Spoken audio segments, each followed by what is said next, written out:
بسم الله الرحمن الرحيم داوديال كسو دوادا برنامجكeenii Muqdisho iyo maanta toddobaad baa ka daawataan telefishinka caalamiga ah oo Cable TV gaar ahaan magaalada Muqdisho caasimada dalka Soomaaliya barnaamijkan Muqdisho iyo maanta aalaab waxaan ku soo qaadanaa horumarka ka jira gudaha magaalada Muqdisho iyo sidoo kale inta badan dhacdooyinka ka taagan magaalada Muqdisho caasimada dalka Soomaaliya barnaamijka waxaan ku faaqidi doonaa ama toddobaadkan magaalada Muqdisho inta badan la dareemayo inay ku soo kordhayaan waxyaabihii ugu dambeeyay barnaamijkii ayaa magaalada Muqdisho caasimada dalka Soomaaliya waxa iminka ka soconaya fan lagu qabanaya xilliyada habeenkii taas oo ay muuqanayaan inta badan dadka ku dhaqan magaalada Muqdisho inay iyagu u soo caweystagayaan barnaamijka ayaa inta badan waxaan diiradda ku saari doonaa sida ay u arkaan dadweynaha iyagu ka soo qayb galay munaasabadan ka dhacday gudaha magaalada Muqdisho oo iyagu xilligii hore loo bartay in xilliyada habeenkii aanay ka soconin ama aanay soconin magaalada dhexdeeda duqa magaalada Muqdisho Maxamuud Axmed Nuur Tarsan oo ah runtii gudoomiyaha shirway magaalada Muqdisho ugu horreyn gudoomiye 22 sano kadib sidoo aragtay magaalada Muqdisho inay ku soo laabato barnaamijkii oo kale oo isla habeenadii ay ka dhacaan munaasabada noocan oo kale aad baan ugu faraxsanahay nolosha iyo amniga ku soo laabatay magaalada Muqdisho astaamo badan baa muujinaya fanaaniintii qaranka 22 sano ka hor ka tagay inay soo laabteen hiba nuura joogtay maxamed ayaa joogtay hiba nuura waxaa jooga joogla hadda yimid muxuu ah joogliyaan dhihinay muxuu ahaa Xuseen Cayaar Jahal ayaa yimid waxaa jooga ninkii la dhihi jiray muxuu ahaa Qoomaal waxaa jooga Lafoole waxaa jooga fanaaniin fara badan baa joogta caawna waad arkaysaa inay meeshan buuxdo teatarkan inuu buuxo ilaa 2500 bay qaadaa meeshan waana buuxda meel fariisto wala leeyahay waana habeen 2 saac iyo rubi weeye marka aad baan ugu faraxsanahay ummadda inay enjoy gareynayso oo ay maaragtay nabad ay ku ciidayso ayaan ku faraxsanahay waxa gudoomiye waxa xaqiiqo ah in dhalinyarada dhalatay 19 wixii ka dambeeyay aysan ka seenin muuqaalka noocan oo kale ah in magaalada uu ka soo baxo marka in yar nooga taabal muuqaalkii hore ee magaalada sidoo ahaa muuqaalkii hore magaalada waxa magaalada ugu qurxan bay ahayd magaalada ugu nadiifsan bay ahayd magaalada ugu amni badan bay ahayd waxa dhici jirtay in duurkii la aado ciyaaraha Stadium Koni kubadda footballka in la soo daawado footballka la soo daawan jiray markaas la noqon jiray waa la soo qabaysan jiray markaas 17 October la imaan jiray ciyaaraha basketka la daawan jiray markaas laga tagi jiray markaas baarar iyo maqaayado iyo la fariisan jiray marka waxay ahayd magaalo aad u nabdoon markaas 9 saacadood iyo 8 saacadood dadku ay lug way socon jireen baabuurta uma badnayn dadka baabuurta haysta aad bay u yaraayeen marka aad baan ugu faraxsanahay magaalada inay sidii ku soo noqonayso hobalada waa bari waxay ku soo qulqulayaan magaalada Muqdisho iminka waxa goordhowna soo gaartay fanaanada caanka ah Hiba Maxamed Udoon Hiba Nuura maxaad ugu baaqaysaa fanaaniinta kale iyagu ka tirsanaa hobalada waa bari ee qayb ka noqonaya in magaalada Muqdisho bilicdeedii iyo amnigeedii iyo nabadeedii bay u soo laabatay fanaaniinta dhowr jeer baan u yeernay kuwa hadda yimid waa yimideen waxaan rabnaa inaan ku qatino ninka loo Maxamed Suleymaan boqorkii codka inaan ku qatino maalintuu yimaado halkaas ay noogu agtay marka كليب ير وتهاي sidoo kale maama Canab oo kamida haweenka qaranka Soomaaliyeed ayaan rabnaa sidoo kale inaan wax ka weydiino ihfaalaha magaalada Muqdisho ee ka soo baxaya maama Canab sidoo u aragtaa bilicda magaalada Muqdisho iyo fankii magaalada Muqdisho ee ku soo laabanay waxaan u arkaa farxad bismillaahir rahmaanir rahiim arinta tan iyo farxadan fanaaniinta soo noqonaysa iyo tamaashaadka habeenkii magaalada ka socda waxaan u aragnaa waxaan muddo dheer sugaynay weeye haddana shacabka Soomaaliyeed marka waxaan u aragnaa Soomaaliya oo dib u soo noqotay Soomaaliya oo soo noolaatay Soomaaliya oo meeshii shalay ay joogtay maanta aan joogin marka waxaan leenahay ummadda Soomaaliyeed meel kasta ay joogto dalkan ayaa dalkiina ah Soomaaliya waxay ku maamulada lahayn dareen ku joog Muqdisho waa nabad caasimadu waa nabad dal kasta oo Soomaaliyeed waxaan ugu sheegaynaa inay yimaadaan dalkooda dadkooda waayo sababtoo ah dhibaatada iyo colaadda iyo dibadhaca waxa ka saari kara dalka dadkiisa cid kale oo ka saari karta ma jirto marka waxaan leeyahay bulshooyinka Soomaaliyeed meel kasta oo aad joogtaan ku soo dhawaada wadankiina arintana waxaan u arkaa wada dheer waxa saadaynay oo subaynay waana helay ilaana noo siyaadin ma santa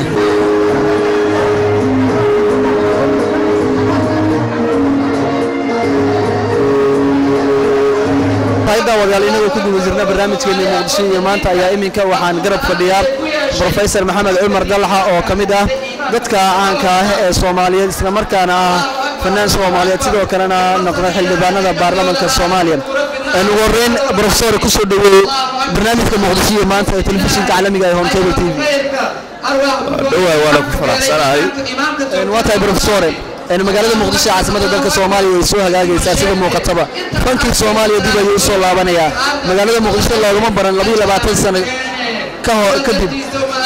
in fantasiyo noocan oo kale ay ka dhacaan qaabkeed walaaltaa marka in bilicda muqdisho iyo sidoo kale ay soo laabato fankii Soomaaliyeed iyo in dadka Soomaaliyeed xilli habeenna sagaalkii habeenimo iminka la sii marayo in barnaamijyadan oo kale isugu yimaadaan runtii waa arrin aad iyo aad farxad u leh dadka Soomaaliyeedna yidhi weyn gelinaysa guud ahaan kuwa dalka gudihiisa ku nool iyo kuwa dibaddaba weliba dibadda Soomaalida ku nool oo in badan shaki dalkasay oga tageen ka qabay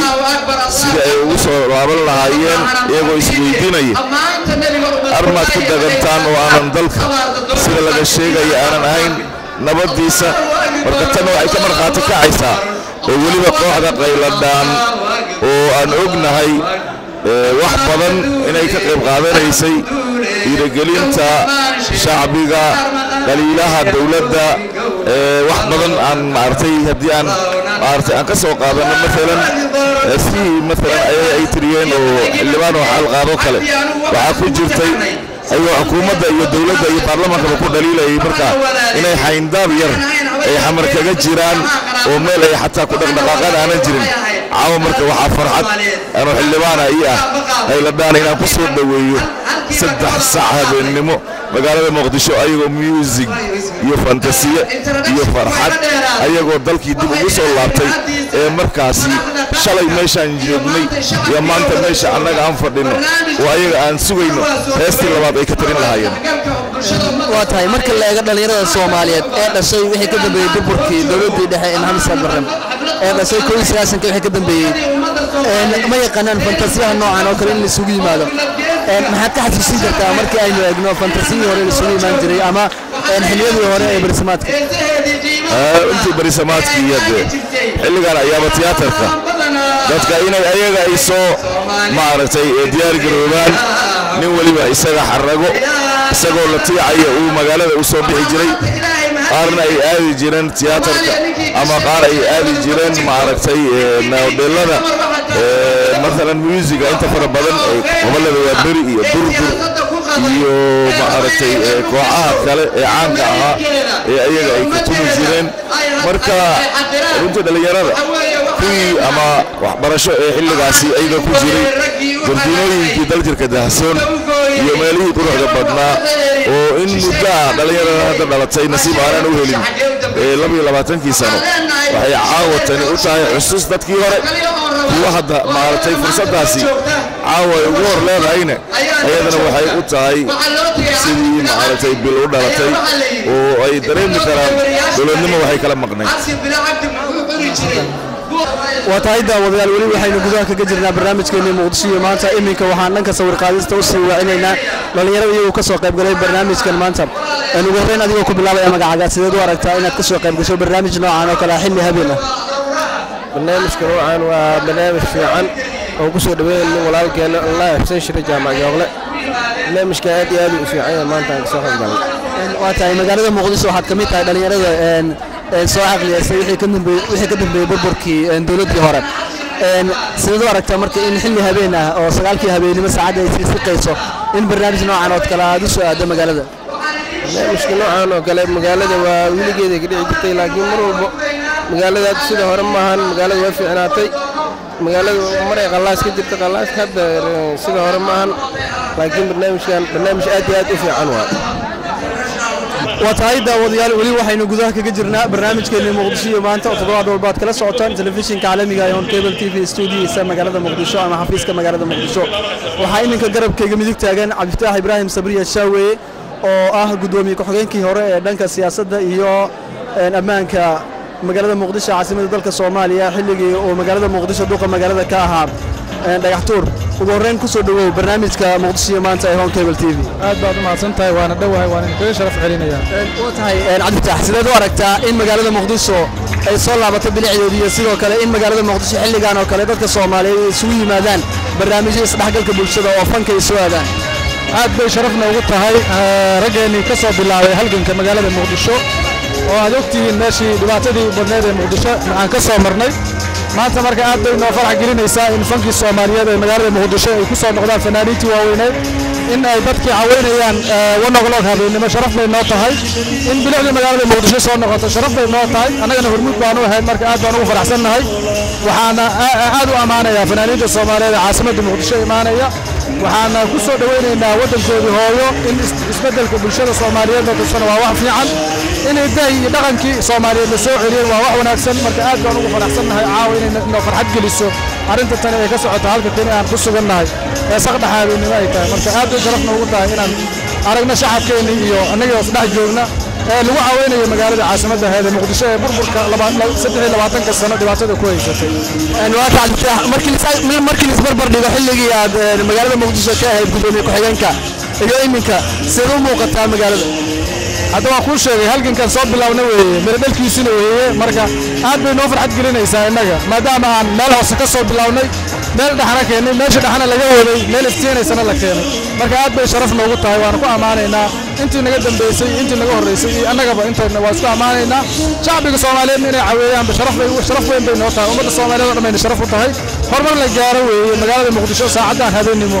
oo 12 saac la xaran jiray in saacadan habeenimo ay saacada dhax ku sii socoto la caweynayo aad bay sharaf noogu tahay marka qaarkood markaan aragnana waana farxad gelinaysaa waana dhiiri gelinaysaa dadka Soomaaliyeedna waxaan ugu baaqayaa qurbaha jooga inay waddankoodii ku soo noqdaan caasimadda ammaankeeda bilicdeedana ay ka qayb qaataan waa tahay daawadayaalkaasi waxa uu Cabdifaax Ibraahim Cumar Sabriye Shaaweey oo ah gudoomiye ku-xigeenkii hore ee dhanka ammaanka iyo siyaasadda magaalada muqdisho ee caasimadda dalka Soomaaliya welina waxaynu ku guda jirnaa barnaamijkeena muqdisho maanta oo inta badan aan kaga hadalno siyaasadda ka socota magaalada muqdisho horumarka magaalada iyo sidoo kale inta badan waxa dadka markaas ay xiiseynayaan ee ka soconaya magaalada muqdisho ee caasimadda dalka Soomaaliya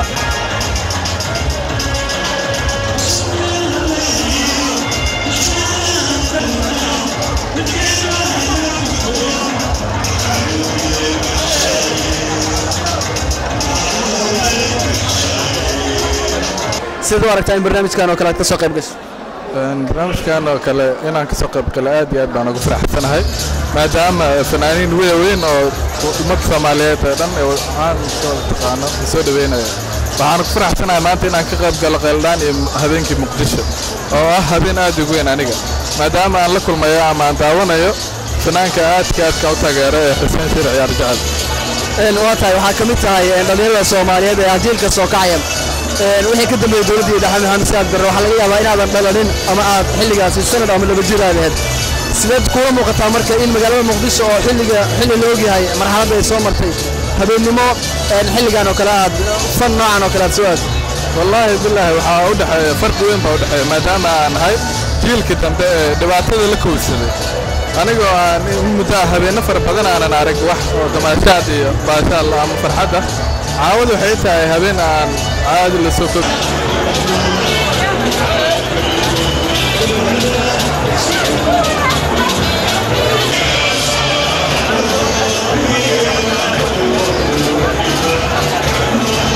in waa tahay daawadayaal weli waxaynu ku guda jirnaa barnaamijkeena muqdisho iyo maanta iminka waxaa garabkeeda taagan Naciimo oo ah gudoomiyaha waaxda maaja ee degmada Waabari ee gobolka Banaadir ee magaalada muqdisho ugu horreyn ku soo dhaweey barnaamijka muqdisho maanta iyo caweyska caawa ka soconaya magaalada muqdisho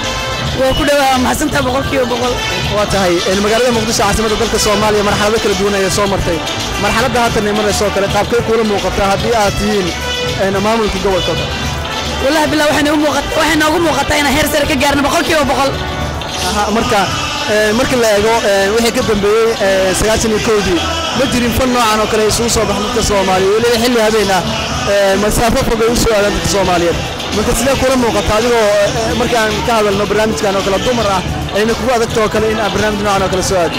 والله nabadgelyada ay fududeysay boqolkiiba boqol waxay fududeysay nabadgelyada aan gacan weyn ka geysan haddaan ahay dumar tahay magaalada muqdisho caasimadda dalka Soomaaliya sidaan ka warqabnaba waxay soo martay marxalado kala duwan sanadka hore magaalada muqdisho sideed iminkana sidee tahay marka sanadadii la soo dhaafay magaalada muqdisho iyo iminka oo magaalada aad arkayso in soo booqanayaan fanaaniin kala duwan oo ka tirsan fanaaniinta Soomaaliyeed qaabkay kula muuqataa markay fanaaniintaas oo kale magaalada muqdisho ku soo dhaweysaan ولا qaabku ugu fiican horta sanadkii hore waxay ahayd marxalad ugu xun laakiin hadda waxaan rajaynaynaa inaan taaganahay sanadkii ugu fiicnaa hadduu ilaa yiraahdan waxaan sii rajaynaynaa sanadkan sanadka dambe inaan noqonayno kuugu si fiican وتاي داوديالتاasi waxa ay Naciimo Kadiyo oo ah gudoomiyaha waaxda maaja ee gobolka aan ilaaliyay degmada Waaberi gobolka Banaadir ee magaalada Muqdisho oo ka qayb qaadanaysa barnaamijka munaasabadan Muqdisho maanta aynu ku maamuusayno isla mar ahaantaana toddobaadkan barnaamijka aynu ku eegayno bilada magaalada Muqdisho laabateeda sidoo kale fanka Muqdisho oo dib u soo laabanaya taas oo darkaysa Soomaali fara badan oo ka soo qayb galaysa munaasabadaha kala duwan ee ka dhacaya magaalada Muqdisho caasimada dalka Soomaaliya iminka waxa garabkayga taagan xildhibaan Khadiija Maxamed Deeriye oo ka tirsan mudanayaasha baarlamaanka dawladda Soomaaliya ugu horreyn ku soo dhawow telefishinka caalamiga ah ee Cable TV gaar ahaan barnaamijkiisa Muqdisho maanta waa maadsantahay dhowr adii intii kale codkayga dhageysanaysa ama imaqlaysaba iyo dhammaan kamermanada habeen fiican waaye caawa waxa dalka ku sugan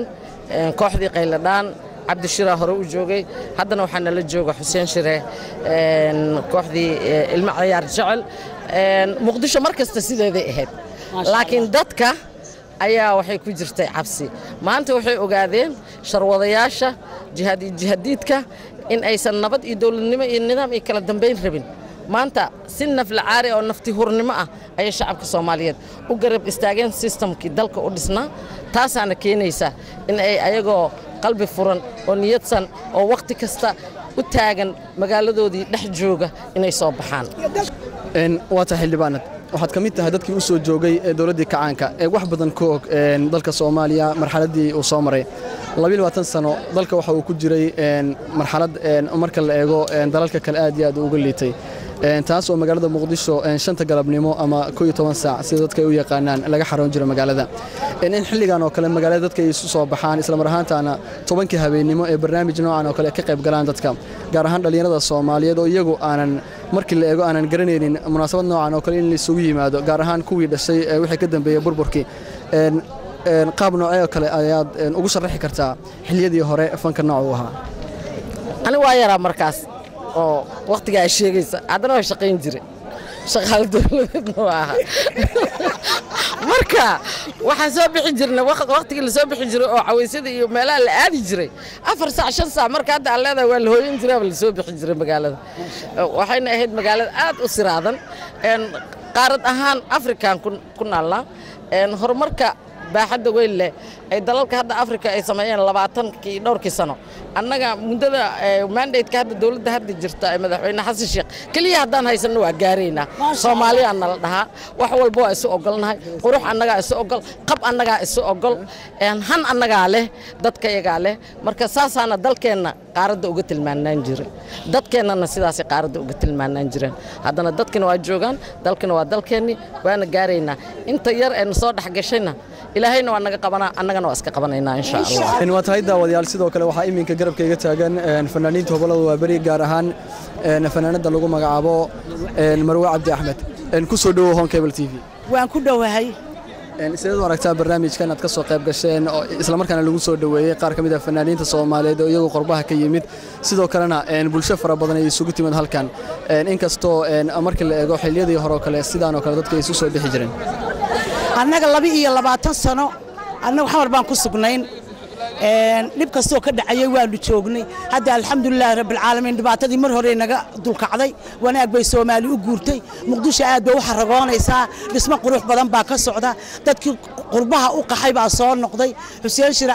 caawa waxaan ku yiri wax weyn bu Soomaaliya iyo shaba ku soo noqday waxa weeye fanaaniin fara badan baa noo soo noqday Hibe Maxamed baa kamida fanaaniin Jabuuti oo maxay ahayd deegaan la yiraahdo hore noogu timid markii madaxweynaha cusub Xasan Sheekh Maxamuud la doortay waxaan labaad baan lagu soo noqdeen abwaan si gubaa kamid ahaa ragga meesha hogaaminayay waxaan ku leeyahay Hibe Maxamed baa noo timid waxaan noo idina sharciyaal jecel Xuseen iyo Cabdiba haddana waxaan sugaynaa fanaaniin fara badan ama shacabkii Soomaaliya u dhashay inay caasimadooda marka la soo booqdaan waana nu rajaynaynaa diiladana waanu aragnay aad iyo aad baan u faraxsanahay dareenkayga caawa farxadeed ma cabiri karayo yani waan meelaan isdhigaan la ahay alxamdulillah rabbil caalamiin ilaahay wadalkayaga noo soo wada celi dadkiisii ilaahu nabadda noo ballaari waadna siisay ilaahu noo sii adkee baan leeyahay Soomaaliyay dalkaaga iyo dadkaaga u tasho wanaago hore u mari wanaaga haddaad aad wax qabsan Soomaaliya cid waxba ku qaban mayso waynu isku tashanay aynu sii dadaalo dawladdeena waan dhiirigelinaa madaxweynaheena Xasan Sheekh Maxamuud guulayso waad guulaysatay waan ku jecelahay gudoomiyaha gobolka Banaadir si weyn oo weyn ayuu wuxuu u qabanayaa hawl wanaagsan fanaaniintii buu gacan haatiyey qurbajoogtii buu gacan haatiyey dadkii dalka ka baxay oo dhan buu u yeedhay guulaysaan leeyahay tarsan isagana waxaan leeyahay dawladdeena dhan ha wada wanaagsanaato Soomaali ha isjeclaato ilaahay dhibkaan naga saaro waxaan ku leeyahay maama hoonkayba la aad baan u jeclahay guulaysta idinkuna وتهاي داوديال تاسي waxay ahayd fanaanada hobolada waabari Marwa Abdi Ahmed oo iyadoo cabiraysay dareenkeeda ku aadan in barnaamij noocan oo kale ay ka soo qayb gasho isla markaana lagu soo dhaweeyo qaar kamid ah fanaaniinta Soomaaliyeed taasoo dhawaan Xuseen Shira Jaamac uu soo booqday magaalada Muqdisho isla mar ahaantaana fan uu ku qabtay gudaha magaalada Muqdisho ee caasimadda dalka Soomaaliya وتهاي داوديال waxay intaasi noo sii socon doona barnaamijkeena Muqdisho maanta taas oo dad fara badan ay doonayaan inay ku cabiraan dareenkooda waxaad ka qayb gashay barnaamij faneed kaas oo sameynayay abwaanka caanka Xuseen Shira Jaamac oo dhawaan magaalada Muqdisho soo gaaray markii aad iimaanayso kale soo gaartay barnaamijkan oo kale waxaan qiyaasaa in saacada ay ahayd 2 habeenimo ama aan iraahdee 7 fiidnimo ama ilaa 5 galabnimo dadka ay soo xaroonayeen adiga xillimaad soo gaartay horta barnaamijka anigu runtii horta waxaan aad ugu faraxsanahay barnaamijkan ka soo qayb galay barnaamijkan waxaan soo gaaray maxay tahay 12 galabnimo ayaan soo gaaray barnaamijkaniite runtii aad ugu faraxsanahay barnaamijkan oo kale waa tahay dadka badi barnaamijkan ka soo qayb galay waxa laga yaabaa in xilliyada ay laabanayaan oo kale xilli dambe ay ku noqoto magaalada Muqdisho waxaan la soconaa in xaaladeeda amaan iyo inta fara badan waxyaabo fara badan ay iska bedeshay cabsi ma ka qabtay hadhow markii aad laabanayso oo kale in wax dhibaato aad la kulanto maya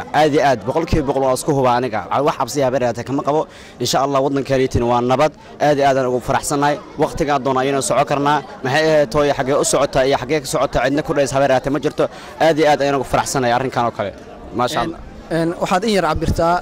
xilliyada bariismaadka in kastoo aadan joogin ay kaaga sheekeeyeen dhici karto waalidiintaada xilligaas iyo xilligan oo kale markaad isbarbar dhigto sidee kula muuqataa run ahaantii difference weyn baa u dhaxeeyo farqi aad u weyn baa u dhaxeeyo maxay tahay bariismaadka iyo haatan isku mid maahan kulli shacabka magaalada Muqdisho way ka dhagan karaan haatan cunug yar oo 10 jirka ah iyo midka maxay tahay 20 jirka hadda waxa isku aqli waa same waaye wixii la soo maray way garan karaan haatan meeshaan joogno waa ognahay bandarka bay soo arnaa alxamdulillah aad ugu faraxsanahay maxay tahay bariismaadka haddana فرق difference وين أودحيو iyadoo wali aynu ku guda jirno ama aynu marayno gabagabadii barnaamijkeena Muqdisho maanta ayaa iminka waxa garabkeeda taagan gabar Soomaaliyeed taas oo iyadu doonaysa inay cabirto dareenkeeda ku aadan in magaalada Muqdisho ay isugu soo baxaan dad fara badan fan Soomaaliyeed taas oo run ahaantii marka la eego tusaysa dadka Soomaaliyeed in magaalada Muqdisho ay soo noqonayso ammaankeedii sidii horena laga magaalada Muqdisho ay ku soo laaban doonto ugu horeyn adigoo ku bilaabaya magacaaga بسم الله الرحمن الرحيم مقعي ومرين محمد عمر وحن كسو قيب قال حفلدان aadkii u qurux badan oo ku faraxsanahay wixii ka turjumaysaa in wadanka nabad yahay magaalada Muqdisho ay aad u xasiloon tahay waa tahay waxaad kamid tahay dhalinta iyagu ku sugan magaalada Muqdisho inaad soo aado barnaamij noocan oo kala dareenkaaga sidoo kala muuqdo aad dareenkaygu waa kacsayahay waan ku faraxsanahay inaan kala qayb galo dadkaygii in badan qurbaha jiray ee ka turjumaya nabadda iyo wadaniinimada anigoo ka mid ah dhalinyarada ee magaalada Muqdisho aad ayaan ugu faraxsanahay waan soo dhaweynayaa waa tahay waxaad soo joogtay magaalada Muqdisho oo marxalado kala duwan soo martay xilligaas oo kale iyo xilligan oo kale markii la isbarbar dhigo sidee kula muuqdo والله أنا واحد يقوم قالا الدولة دي هراء مقارن كرب لكن دولة أنا أنت أنجري أما الدولة أنا أركاي وجانسكي وفي عناية من سنة دولة أنا وحنا لها هو شيء أنت إنك بدنا حكسي وضع نبضنا سيدي رجلش ورين كسودو تي في قديم وكوب اللعبة مقعد وهذا وحي منى ليدها منى عبد القادر هولي واتهي منى waxaa tahay dhalinyaradii maanta ka soo qayb gashay ama caawaan ilaahay barnaamijkan sidoo kula muuqday barnaamijka iyo sidoo kale in idinkoo sida la og yahay magaalada Muqdisho xaalkeedu la ogaay sida ay ahayd in xilligan oo kale aad ku dhiirataan in barnaamij noocan oo kale aad ka soo qayb gashaan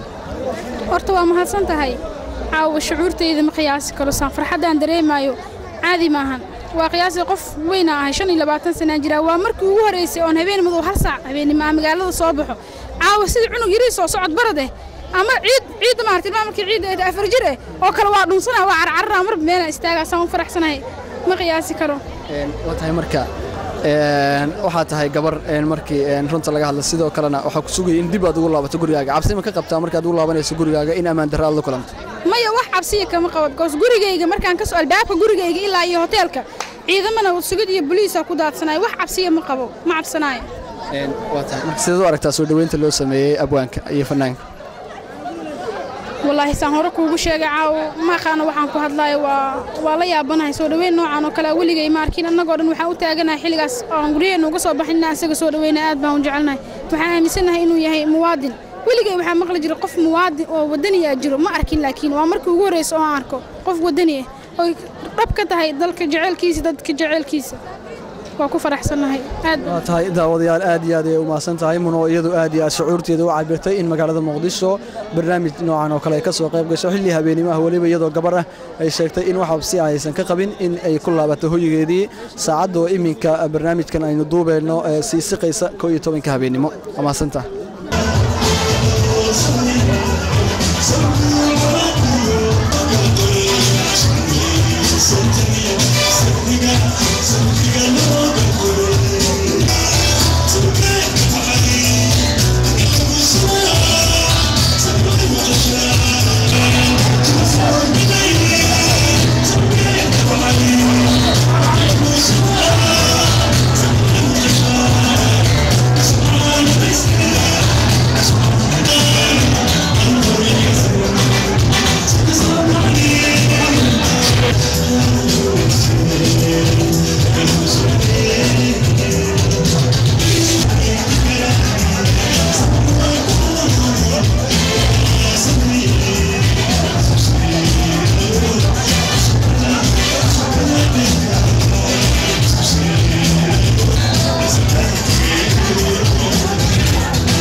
وتهي داودي الولي waxaynu